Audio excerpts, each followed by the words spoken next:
Welcome back to another episode of the Sell Like a Leader podcast, the podcast for revenue leaders who are on a mission to cultivate high-performing sales organizations.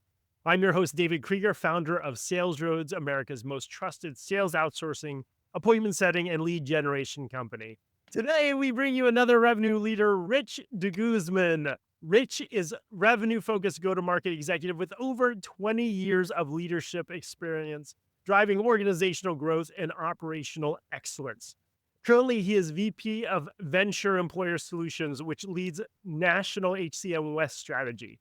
Rich's expertise in go-to-market strategy, M&A, and B2B partnerships has consistently placed him in the top 1% through Chairman's Club and Board of Directors distinctions. Wow, Rich, that is a great background. Congratulations. I sound amazing. Thanks, Dave. Well, glad to be a part of it today. Thank you so much for being on the show here. Excited to dive in here. And Rich, one of the things that you've mentioned for cultivating a high-performing sales team within your organization is your philosophy on training and coaching for future leadership. And you want to cultivate basically a leadership bench, which I think is a pretty cool concept. And so I'd love to dig into that. Can you talk to us a little bit about what that is, your approach, and why you think it's a good one?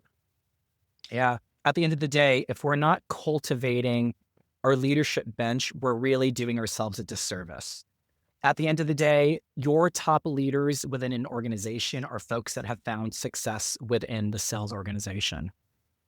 Oftentimes we find successful sales folks.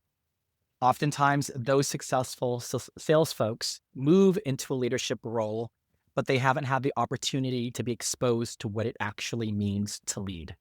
So then we find ourselves in this vicious cycle in sales. We've all experienced it before, where you're working for a manager that is a super seller, but not necessarily a super leader. So when I mean that I'm cultivating a culture and an energy around super consultants that do a fantastic job of working with businesses, there is also a layer of looking at it from a leadership lens. And what I mean by that is, as our folks are going through a process, are we exposing them to how a leader would look at a particular deal? So for example, when a rep would come to me and ask directly and say, yeah, Rich, I 100% believe this deal is going to come through. I want to take them through the coaching mentality of how a leader looks at that. So you're bringing a deal to me and you're saying it's going to close. Then my ask back to you is, why do you think it's going to close? Can you sell me this deal based on this company? Can you share what the value proposition is and why a company would want to make a switch? And if they can articulate that to me and find out my budget, authority, need, and timeline, and position the right solution for me and convince me, then I know that they're going to more than likely position and the right solution for the client. That being said, they start to think a lot more strategically rather than I'm just trying to sell them something. So now that they understand the process that I'm bringing them through, the coaching aspect of it, they're now in turn looking at themselves and asking the question before they come to me. So that's one aspect of how we start coaching people and getting them aligned with self-solutioning. The other aspect that we do is within my large organization, I'm running a fairly large organization. I have folks looking left to right. So even with generalized team meetings, I don't have our leaders speak and run those meetings. We have typical KPIs, forecasting, knowledge, things of that nature. Every quarter, we assign them to each rep. Each rep is responsible for owning, collecting KPIs, collecting numbers, finding and sourcing and curating information to share with the team, and they share with each other. And that teaches them very quickly that trying to pull information and KPIs from their counterparts is like herding cats and dogs. So very quickly, that's a very quick lens of what it looks like to be a leader. But in turn, it also trains that person to not also be the problematic child that doesn't provide the information. So it's really twofold, where they're learning the habits of the tactical side of running a team meeting, pulling information, curating that from their folks, but then they're also seeing the struggles that sometimes it takes to pull the information from their teammates. And in turn, they're now learning subconsciously This is a challenge when I have to pull this information. So now when my leader asks for it, I'm going to provide it, or I'll always have this information available for them. So things like that, where the folks that we have in our region, in our teams, are actively participating and pouring into their own team, to their organization, and to the whole entire region. And that's how they start to act and think like a leader. I really like that because I think you started with the whole concept that we've all felt, where in sales, a lot of times we promote the best salesperson who's not Yep. necessarily the best manager. And so I think that there are concepts where you do some pre-training with them and things like that. But what I like about your approach, Rich, is that you've built it into the regular day-to-day. It's not like they go to a separate leadership training, which maybe they do, right? Yeah. But these are principles, and I think people learn better when it's embedded in their work. And you are using a good principle, I think, anyway, where a lot of times, and this is something we do with our team, we ask them to self-coach, analyze their calls, give their feedback first before the manager, but you're doing it through a prism that I hadn't thought of before, where they're actually learning the skills of being a manager by coaching themselves. And so I think that is a really interesting prism, because the more that we can integrate training into day-to-day work versus, I think, like a classroom setting, the more effective it can be. Yeah. You're hitting a lot of things right on the head. The reality is we learn better on the job, right? Real life experiences, the touch, feel, taste, sounds, all those things. The fact that they get to experience that early on in their career, they can also start crafting the right messaging when they finally do have the opportunity. And, oftentimes we'll find people that say, I don't want to do this. Right. And that also helps redirect as well. Most people think that leadership is one way, and the reality is completely a different way. Things that you think that you're going to be doing, you think you're going to have all this free time. The reality is good leaders are obsessed over their people. They're obsessed with career progression. They're obsessed with upskilling their folks and providing a runway for them to find that success. And you're no longer working through yourself to get to the end result. You're now thinking about how do you work through your people to help get through your results. And that's a big eye opener for a lot of those reps that are experiencing working as a pseudo leader in the interim. I think that's hugely important, because I think what you said, I completely agree with. I think a lot of times people will take the management job because they think that's what they should be doing, and they Yeah. have no idea whether they're going to like it or not. And it's hard not to promote sometimes the best salesperson when they kind of maybe deserve it because of that reason. So the more that you can both be able to analyze whether they're going to be good in the job, or more, I like what you said, they can figure out themselves whether they would like the job, you can avoid a lot of really bad mistakes, because that mistake hurts two ways, right? You lose your top producer and Yeah. you promote a bad manager. So Yeah, I agree. it's powerful. I agree. A lot of it too is surrounding career progression. I really talk about, oftentimes, I don't care how old a person is, like, who do you want to be when you grow up? So we talk about, this is your designation today. For instance, if you are a small business seller and you're tasked with addressing this market and that's what you're going after, who do you eventually want to grow into? Does that mean you want to be a leader, or do you want to be exposed more to more strategic, long-term enterprise sales? What are we doing as a leadership to, number one, set the correct expectation for them? And what I mean by that is, Dave, I think you're great in small business, but do you have the skill sets, right, to be exposed and handle the strategy for an enterprise type of a sale?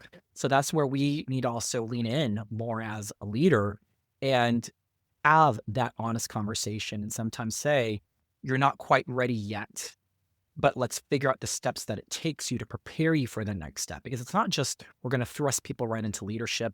It is the whole, let's identify who you want to be when you grow up. How do we help get you there so that you do reach that goal? And are we setting the right expectation of that timeline to hit that goal? And oftentimes, like I said, it also comes back down to, they oftentimes realize that they don't want that leadership route. They figure out that, wow, I really can make more money selling. I actually really have more freedom as an individual contributor. But now I know that my leaders are really invested in helping me perhaps get to that next level. Or maybe I want to focus on technology. Maybe I want to focus on a nonprofit. Like, how do we help guide and shepherd our folks through their next step? And that's what I was chatting about earlier around that connectivity. Like, how much do we know our people? How much are we invested in ensuring that we're pouring back into them? right? That's how we also help try and keep people sticky to the organization and help fuel their fire to want to continue to hit KPIs and goals because it's an environment where they feel like they're thriving. Yeah. And so I'd like to take that and shift gears slightly, how you're really understanding your people, getting to know your people. I noticed on LinkedIn, you ran an annual sales kickoff with over 500 people. My gosh, Bonkers. that is awesome. And so I'd love to get a sense. That's a big investment. That's a big investment monetarily, of time and things like that. Yeah. What is your vision? What do you see that your team gets out of those in-person events, and how do you structure them? For the record, let me state that this was not me. We have a whole entire team around setting these huge kickoffs and meet and greets as an organization, and couldn't be more grateful for them. The difference maker is just connectivity. COVID taught us a lot of things. I don't want to bring it back to that, but the reality is we've learned that we can partner and work in this virtual environment. We've done it globally for quite a while, but now it's become mainstream. It's become second nature with domestic type of evaluations. The in-person connectivity is a game changer in the sense that you're really getting all of the energy from the individual top to bottom. So right now, you and I, Dave, met for the first time during this interview, right? I see this snippet, this portion of your face. I can surmise that you're engaged because you're leaning in and we're having this conversation. You've been in the industry for a very long time. When you walk into a room, you can smell it, you can feel it. In some cases, you can taste it.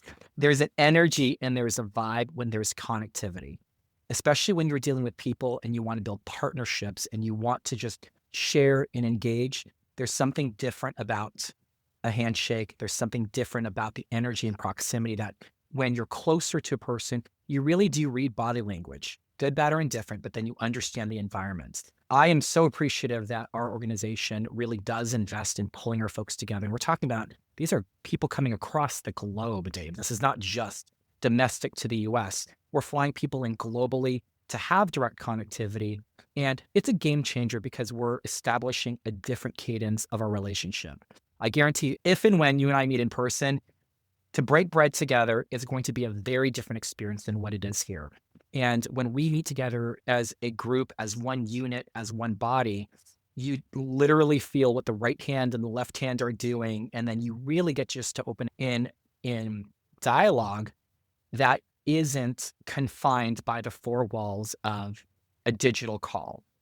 You explore things beyond what you would based on my 30-minute time block with you.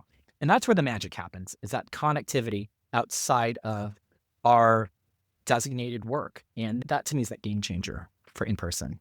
And are there ways that you help facilitate those engagements at those conferences, or do you like them just to be more organic, and is that the point of it? Yeah, like I said, we have a fantastic revenue and sales enablement team within our organization, and they do a fantastic job of ensuring that folks have great connectivity. And one example would be we have breakout sessions, and within the breakout sessions, people are already pre-assigned tables and designations that are not a part of their typical region or area of expertise. That way it's forcing people out of their day-to-day teams that they would be associated with so that you can create connectivity across different departments, across different organizations, across different geographic lines. And that absolutely helps to create the interesting culture that we have in our organization today. That's awesome. With an organization your size and with your team, what kind of formal training do you provide when you hire somebody or when you do promote them to the leadership level? And what type of coaching process do you believe in?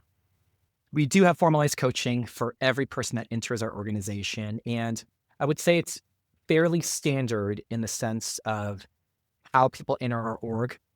We have a 6-week training program that is a virtual, that meets basically on the daily, that helps get a person stood up with just the inner workings of the organization, product-specific training, and it will all culminate, again, with an in-person live week session for a week. We literally, again, fly people wherever they are into one location. Typically, it usually is at our headquarters, so they get a chance to see the mothership, so to speak. They get to see how the sausage is made, and they see it's a real tangible company and that just the different players that it takes to help support the sale. And that's huge. And as far as the training is concerned, we do have specific market training based on the individual contributor's role. And along that side, we have our leaders that also come alongside our individual contributors to coach daily to help them get stood up, because we have a lot of different complex products here and ways to go to market that it takes a lot of in-person and real life scenarios to learn the product. That's the better way to say it. It's one thing to have book knowledge, but it's also one thing to have a real life application. So what we're trying to do is take what they're learning within their classroom style setting, and how do you actually apply it to the real world, and how do you make it relevant for the real world? And that's the difference there.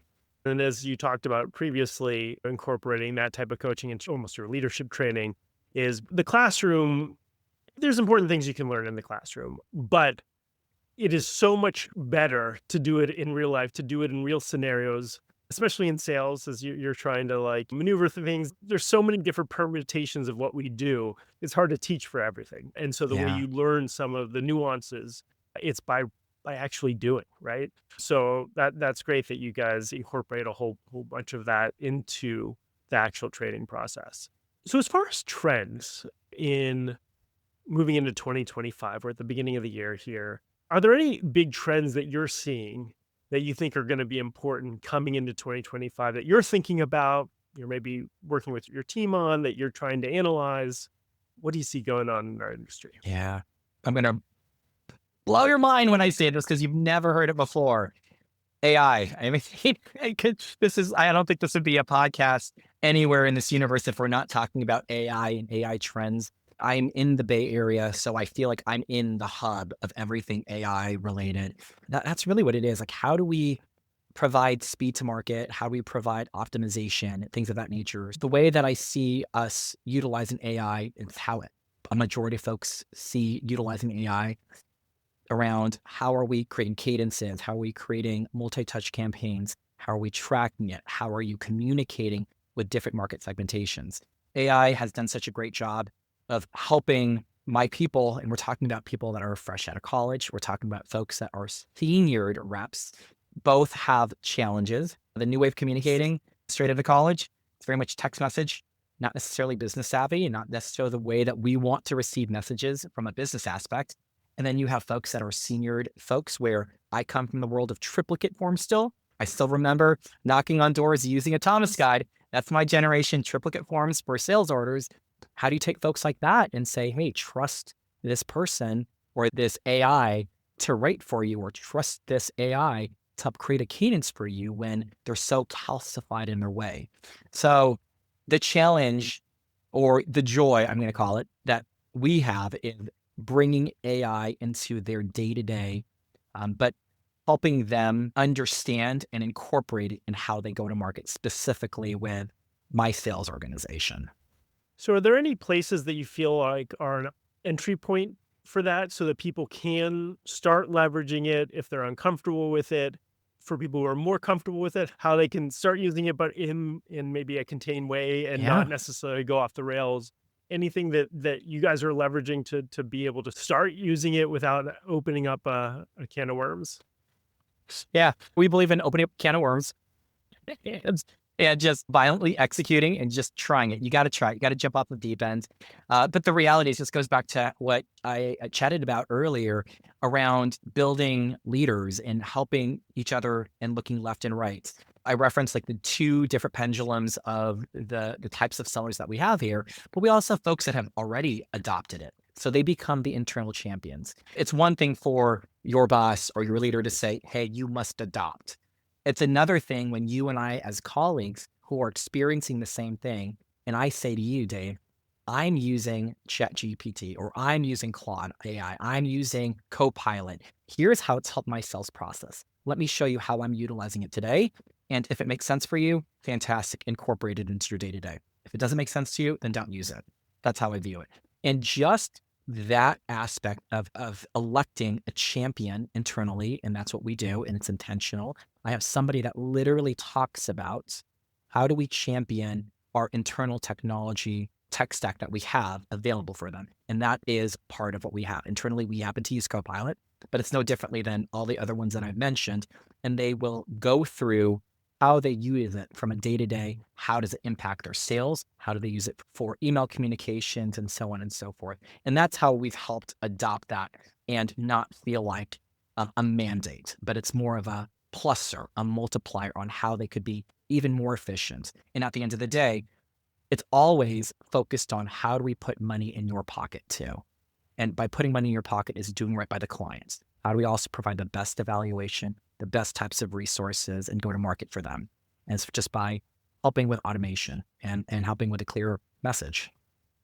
At the end of the day, it's tough. It's tough to find the right balance, but with AI, especially since I guess we're now a year and a half in, but it's still so early and it's a mind shift. And so I've Yeah. definitely found with my team that a lot of it is just doing and getting a sense of what it can do, what it can't do, what it does well, giving feedback when I see people maybe overusing it and underutilizing their brain and finding that right balance. But yeah, I think all of us are trying to figure out. It is, I think, the most amazing tool since the internet, maybe even more than the internet. And it obviously, when used the right way, has tremendous power for sales. I think, unfortunately, when used the wrong way, like we've seen with some of the cadence engines and things like that, where we think we're going to increase productivity of salespeople, we just increase spam. It can do that. So we're all trying to figure out the right way to use this, where we can empower our team to be able to understand their prospects better and then be able to deliver the solutions that they're looking for. Agreed. And, I love what you said. You can tell when people are over rotating and using it, and that is their default. And that reminded me of how we actually utilize it internally. They set, to your point, let's test it amongst ourselves before you test it out into the real world. They'll send communication between each other. So it's a form of role play that they do. Interesting. And the receiver will, if they play a game with themselves, and the receiver will either say, no, this was AI or this was you writing it. But then how do you take AI as your launching pad, but then how do you also humanize it and bring your voice to it? Yeah. And oftentimes I say this, even with like email cadences, and this is why I sometimes struggle with read from this script, because the reason why I'm hiring you, Dave, is because I want them to feel your flavor too. Yeah. I want them to hear your energy. So it's the same thought process. If you think about it, here's your script, here's your AI, but now make it your own, humanize it, ensure that when they meet you, because if you do your job correctly, they will meet you, that the tone of that communication or the tone of whatever is being sent out matches the person behind the scenes. Yeah. Wicked is very popular right now. Wizard of Oz, are you matching? Is this person, but then you're really this diminutive person in the back end, or vice versa? Yeah. It should both feel super authentic, even though we're leveraging it to be a multiplier for us. No, well said. Well, we like to do rapid fire questions and ask you a series of questions. And if you can just give us a sense of what you're thinking about that. Sound okay? Sure. Let's do it. So, first question. What is one thing people don't give enough value or attention to in leadership? You know what? They don't give themselves grace and they don't give themselves space. Typically, I would listen to that question and say, hey, you know what? We should be doing more for our reps or regions. Personal experience and the fantastic mentors and leaders that I've had in the past, they are so obsessive over their people. But what we don't do, and oftentimes, is give ourselves time and space to pour into us. Meaning, are we continuing to self-educate? Are we continuing to give ourselves breaks throughout the day because we are continually withdrawing of ourselves?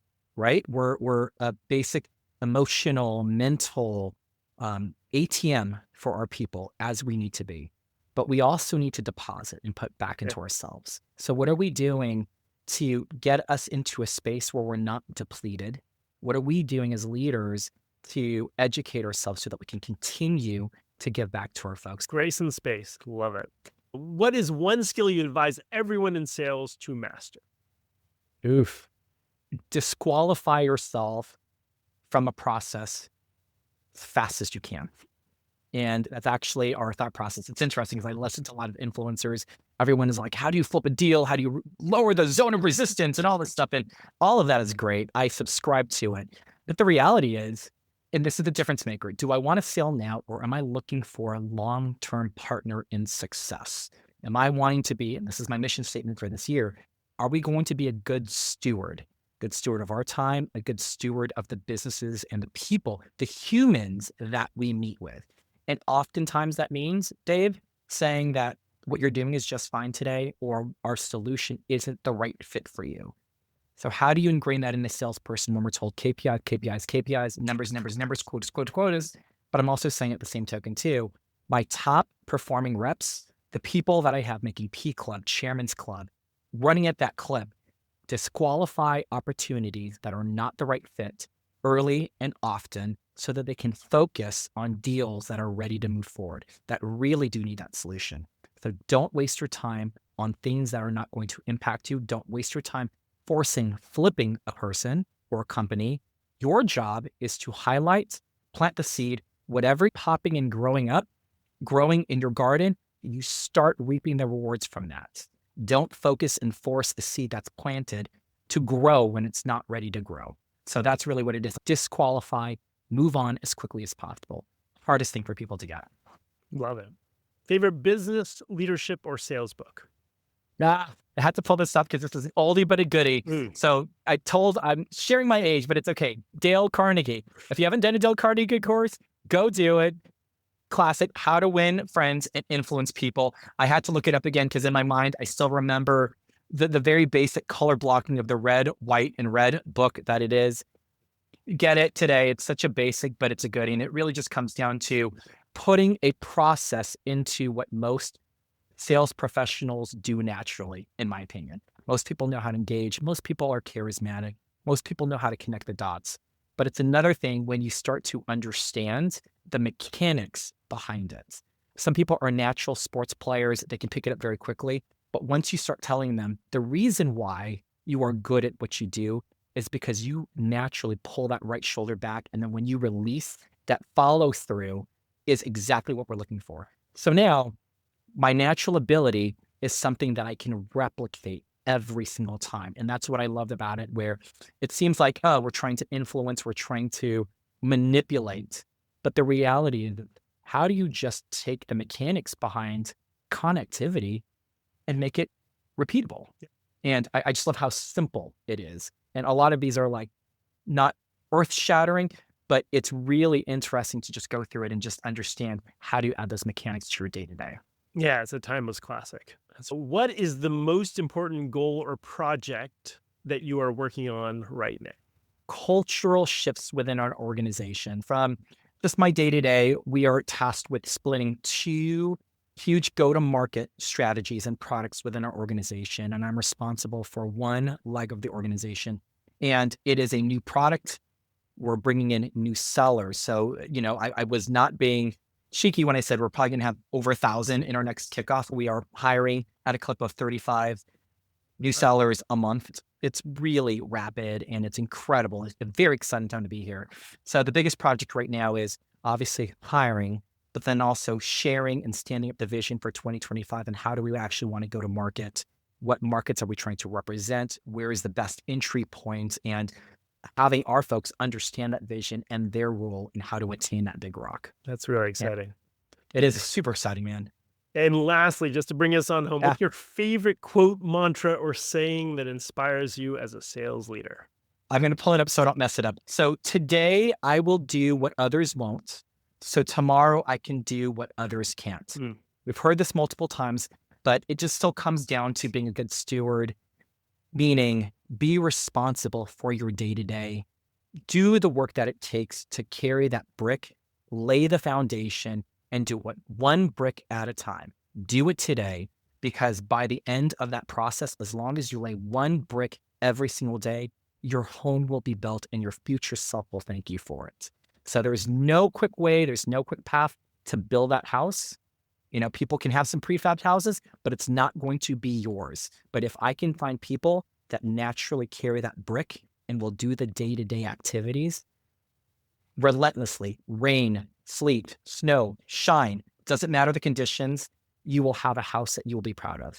So well said. Rich, this has been fantastic. I love the energy, love your leadership philosophy. I know a lot of folks are getting a lot of great nuggets out here today. And if they want to connect with you or learn more about the work you're doing, where's the best place to check you out? Slide into my DMs. That's the best way. LinkedIn.com/Rich DeGuzman. Happy to chat with anyone.